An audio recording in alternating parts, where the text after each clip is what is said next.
Ramayana, the spiritual epic, is an important itihasa along with Mahabharata and is a complete encyclopedia of wisdom, rituals, human values, interactions, and inspiration which has spread to different regions of the world. There has been an interesting discovery of sites dating to the Ramayana era. In the 70s, ASI, which is the Archaeological Survey of India, excavated sites mentioned in the Ramayana, and recently, NASA also took the image of Ram Setu Bridge, which connects the events of Ramayana. Now, when did Ramayana occur? It is 5114 BC as per the modern claim and Treta Yuga as per the Puranas mentioned above. Interestingly, in Sundarakand chapter 4, when Hanuman enters Lanka, he describes seeing chariots, horses, and four-tusked elephant as shown above, which is said to have evolved millions of years ago. This should give us a clue that it happened during Treta Yuga. The epic Ramayana is mainly divided into four parts, and the structure itself is divided in seven kandas, which holds enormous information on human values, emotions, and philosophy. It is recommended to read the Ramayana to gain inspiration through the epic. What we learn from Lord Rama is how a leader should be and how one should guide the society in the righteous path. We all know how a society with an unjust leader will be, and the Ramayana helps us with the leadership skills as mentioned in the Ayodhya and Yuddhakanda.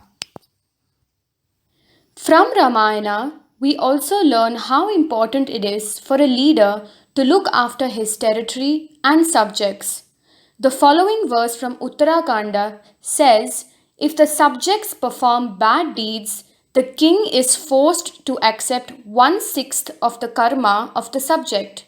This shows the importance of electing a righteous leader with good abilities.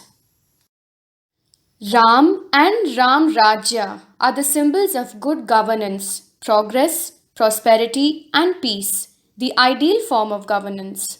The concept of Ram Rajya is what every Indian imbibes through Ram and Ramayana. Ram as Maryada Purushottam encompasses an ideal husband, son, brother, king, and is present in the Indian ethos.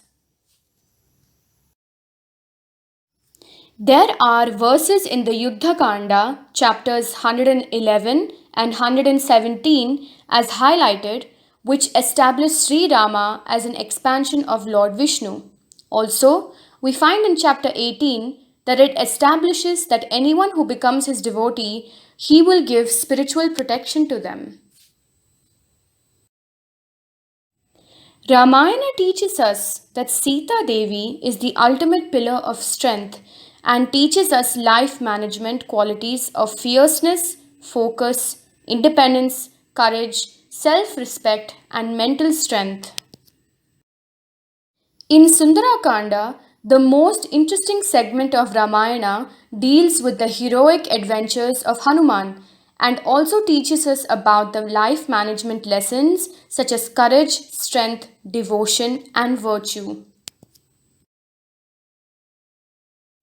There are verses in the first chapter of Balakanda which mention that by listening or reading Ramayana, all of society can be uplifted, not only from their problems in life, but from the continuation of material existence itself.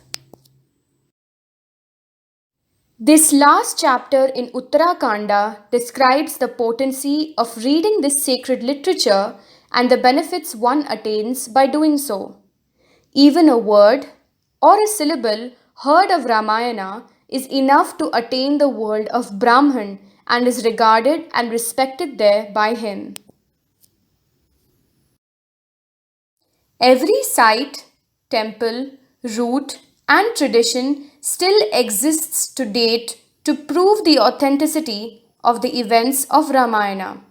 Thus, the power of Ramayana has fascinated many generations and still has a profound impact on art and culture in the Indian subcontinent and Southeast Asia. Not only is the wisdom and knowledge of it most helpful, but the very vibration of it can change and uplift your consciousness. Om Shanti Shanti Shanti.